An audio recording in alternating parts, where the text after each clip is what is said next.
Sports Snippets. Dennis Sullivan here. It is Saturday the 27th of February. How in the world are you doing? Here to talk about and provide some updates on my thoughts regarding the Miami Heat. You guessed it, after they go ahead and win their fifth, that's right guys, 5 in a row for the Heat, with a 124-116 victory over the team that still has the best record in the NBA. That's the Utah Jazz. If you do like the content of this particular video, go right ahead, hit that like button, and of course, at least think about subscribing to Sports Snippets with Dennis Sullivan. You know why? Because we got a ton of stuff that we have to talk about here coming up in the days, the weeks, the months to come. So go ahead, hit that subscribe button. Now let's get started, guys. This was a really good game. Fairly high scoring, 124-116. The Heat would pull out the victory to move their record to 16-17, which you might be sitting there going, like, what's the big deal about that? Well, that is a big deal, because there's only a few teams in the Eastern Conference that actually have winning records, number one. Number two, it's the Heat's 5th win in a row, of course, which is huge for any team. And number three, the Heat are right back in the thick of things in the Eastern Conference, and they beat, as mentioned, the team that still has and still is the only team in the NBA that has less than 10 losses, in the Utah Jazz, and they still maintain that best record in the NBA. Jimmy Butler was back to his old self, posting numbers that came inches away from a triple-double with 33 points, 10 rebounds, 8 assists, and a steal. Jimmy Butler just playing like his all-star self. The Heat, really, and both teams in this particular game, Friday night, with the Heat posting that win, the 8-point win over the Jazz, both teams really did not utilize their bench that much. It was interesting how they both went with 9-man rotations. However, they really only played, as far as significant minutes, 2 players off the bench. Each team did. The Jazz would play Joe Ingles a lot, and they always do. He's a good player. Jordan Clarkson also had some significant minutes. For the Heat, it was Goran Dragic, Andre Iguodala, which will usually be the case as long as they're healthy, and that's fine.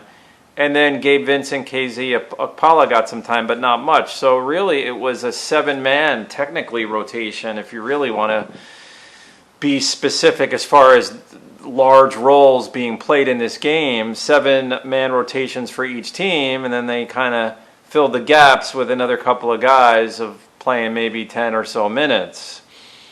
Not even. Bam Adebayo, 19, a double-double, 19 points, 11 rebounds, 7 assists. Bam was only a couple assists away from a triple-double. He had a steal and a block. Kelly Olynyk, he's been let's talk a little bit about Kelly Olynyk. He's been a little bit quiet, but I think, as of late, but I think that's more his role right now. I mean, if you have a healthy Jimmy Butler, you got Bam averaging around 20 points a game. You already have Duncan Robinson who can shoot the ball. You have Kendrick Nunn who's offensive-minded, getting the minutes now, starting again. You can't look at Kelly Olynyk and say, like, what's going on? No. It's more his role has been tweaked a little bit, I think, because the scoring is there. The scoring options are there. Olynyk is not a main scoring option for the Heat at this time. However, we've seen him, Kelly Olynyk, put the ball in the hoop. I mean, he could score. He finished with 8 points. I mean, modest numbers, 5 rebounds and an assist. Duncan Robinson, the backcourt was serviceable. I mean, they were effective, nothing too tremendous. Duncan Robinson, 15 points, 6 rebounds. He did have an assist in this one. Kendrick Nunn with 12 points, 4 rebounds, and an assist, as he's getting that playing time with, I mean, the Heat basically, and I'll get to this in a minute, even with Goran Dragic making his return a few nights ago, the Heat are still decimated by injury. I mean, the rotation's been clearly affected. I think that's been soothed a little bit, though, mentally for Heat fans because of the fact that Dragic is back. he would score off the bench 26 points. 3 rebounds, 2 assists, and 2 steals. So the big story in this game was Goran Dragic. Andre Iguodala playing his tough defense, team player.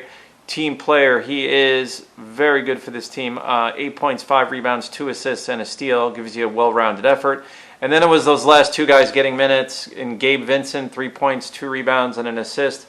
KZ Okpala did not score, had 4 rebounds, and he did have an assist. The Heat did not play the following players for whatever reason. Precious Achiuwa and Mo Harkless. I didn't show where they were injured. Those first 2 players I just mentioned, Precious Achiuwa. I believe Mo Harkless is still injured though. Tyler Hero's out with an injury. Avery Bradley and Myers Leonard. That's 5 guys right there that they're basically in the Heat's rotation at the beginning of the season. I mean, think about that. Myers Leonard even playing how many minutes a game? Maybe 15 to 17 minutes a game, sometimes a little bit higher. So you got to look at that. Mo Harkless, I mean, he was factored into playing at least 20 minutes a game. Avery Bradley coming off the bench getting big minutes. See, all these guys are out.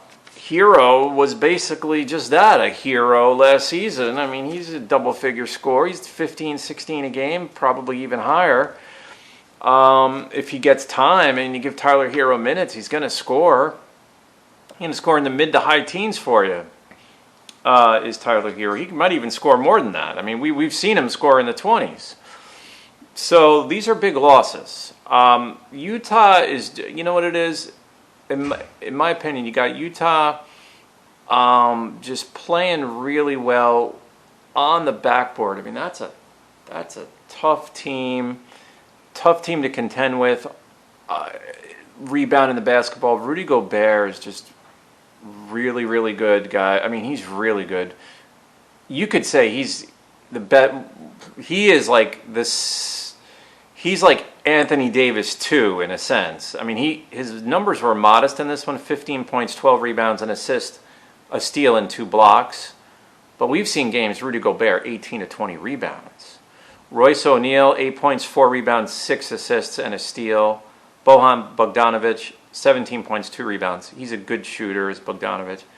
You look at Utah, I mean, they got some good players. Donovan Mitchell scores almost a game high, a team high 30 points, 6 rebounds, 3 assists, 3 steals. Mike Conley, the veteran point guard, 14 points, 2 rebounds, 7 assists, 2 steals. Those are 4 really good players. Bogdanovic, Gobert, Mitchell, Mike Conley. You have Joe Ingles coming off the bench, 13 points, 2 rebounds, 3 assists, 2 steals. Jordan Clarkson, 13 points also, 2 rebounds, 4 assists. Georges Niang had 5 rebounds, did not score. Derek Favors, 6 points, a rebound, and a block.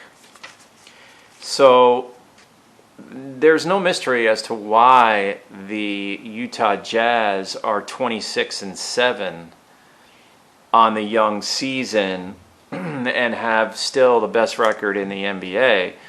The Heat are just here it is, and this is a good sign. The Heat are finding ways to get the job done with what they have, and I think a big part of that is they're actually getting used to Avery Bradley being out. They're getting used to guys like, I don't know about Tyler Hero being out. I don't know if you really ever get used to that. But Myers Leonard's been out for a while.